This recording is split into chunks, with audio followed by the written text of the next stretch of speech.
प्यारे बच्चों, स्वागत है आपका हमारे YouTube channel read into basic school. आज हम आपको कक्षा 6 की अभ्यास 2D को पढ़ाएंगे। पहला सवाल है, निम्नांकित संख्या रेखा द्वारा विभाजन तथ्य को बताइए। इसमें विभाजन तथ्य क्या ये बताना है। जैसे पिछली प्रश्नावली में हम लोगों ने पढ़ा था योग करना, ठीक है। तो इसमें हम संख्या रेखा के माध्यम से विभाजन तथ्य बताएंगे। तो विभाजन क्या है, प्रत्येक के खाने के बीच कितने, 1 2, ये यहाँ से गया है दाएं तरफ तो ये 2 + 2, आगे भी +2, फिर से आगे 2 खाने गया है तो दाएं तरफ गया +2, आगे भी ये +2 +2 +2, ये कहाँ पर पहुँचा है 12 पे। टोटल क्या हो गया 12। लेकिन हमें ये योग तथ्य के द्वारा नहीं करना है। कौन से तथ्य के द्वारा, विभाजन तथ्य। तो ये इसमें नहीं करेंगे, ये तरीका इसमें नहीं करेंगे। इसमें क्या करेंगे, विभाजन तथ्य। कैसे करना है, कुल कितने हैं 12, कहाँ तक पहुँचा है 12 तक। इसमें भाग करना है कितने खाने हैं के 2, ठीक है। तो बराबर क्या आ जाएगा 6। कितने खाने, 1 2 3 4 5 6, तो यहाँ पर 6, ठीक है। ऐसे करना है। अगला सवाल, 21/3 = 7 के संगत गुणात्मक तथ्य 3 × 7 = 21 है। यानी 21/3 = 7 इसके संगत गुणात्मक तथ्य, संगत गुणात्मक तथ्य क्या दे रखा है। तथ्य इससे क्या निकल के आया, 3 × 7 = 21। यानी जो भाग दिया था, जो भाग दे रहा है वो, और जो भागफल दोनों को गुणा कर दो, बराबर क्या है जिसको भाग दिया था, ठीक है ना। इसका पहला सवाल को इसको ऐसे लिखना है, तो 56/8 = 7। तो इसी के हिसाब से के संगत गुणात्मक तथ्य क्या बनेंगे, तो ये 8 × 7, 8 × 7 बराबर क्या हो जाएगा 56। दूसरा इसी की तरह 66/11 = 6, ठीक है। के संगत गुणात्मक तथ्य क्या रहेगा, तो 11 × 6, 11 × 6 = 66, ठीक है। अगला तीसरा सवाल है, 117 को 2 संख्याओं के गुणा के रूप में व्यक्त कीजिए जिसकी एक संख्या 13 है।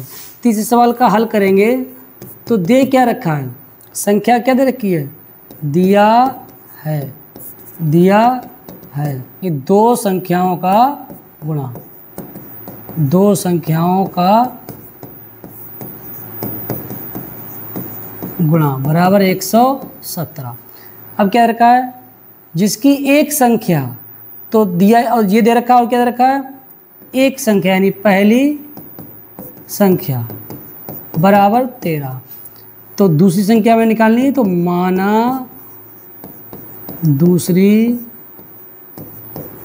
संख्या बराबर क्या है x। अब इसी हिसाब से जो ये दे रखा है इसी के हिसाब से, अतः ये हमें दे रखा है 2 संख्या, तो पहली संख्या क्या है 13 गुणे दूसरी संख्या क्या है इसका x, इनका गुणनफल दे रखा है, बराबर क्या दे रखा है 117।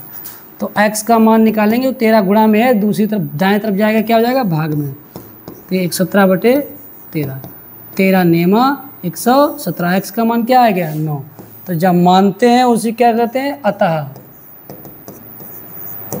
अतः दूसरी संख्या बराबर x की जगह क्या रखेंगे 9, ठीक है। हाँ, चौथा सवाल, क्या ऐसी कोई पूर्ण संख्या संभव है जिसको स्वयं से विभाजित करने पर वही संख्या प्राप्त होता है। ऐसी कोई पूर्ण संख्या है जिसको स्वयं से विभाजित करो और फिर से सही संख्या, वही संख्या मिल जाए। देखो, तो ये वो संख्या केवल 1 है, तो 1 से 1 को भाग करेंगे क्या आएगा 1, वरना आप कोई भी पूर्ण संख्या है इसको उसी से भाग करेंगे तो वह संख्या नहीं मिलेगी।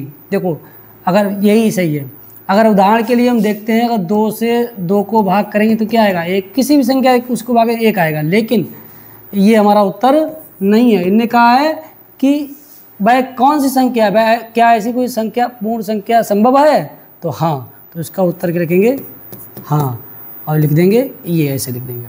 ठीक है, अगला 5वां, क्या दो विभिन्न शून्येतर पूर्ण संख्याओं के लिए पहली संख्या को दूसरी संख्या से विभाजित करने पर तथा दूसरी संख्या को पहली संख्या से विभाजित करने पर समान भागफल प्राप्त होता है। पूछा है दो विभिन्न शून्येतर पूर्ण संख्याएं, यानी शून्य नहीं होना चाहिए। जैसे हम मान लें, जैसे कोई देर का दो पूर्ण संख्या ले लें, तो शून्य छोड़ के पूर्ण संख्या में जैसे मान लीजिए हमने एक ले लिया -2, एक ले लिया माइनस चलो 4 ले लें। ठीक है, इनका पहली संख्या को दूसरी संख्या से भाग दो, तो पहली संख्या क्या है -2, इसको दूसरी संख्या से भाग दो -4, हल करो, माइनस से माइनस कट गया, 2 एक कम 2, 2 दूना 4, यानी 1/2।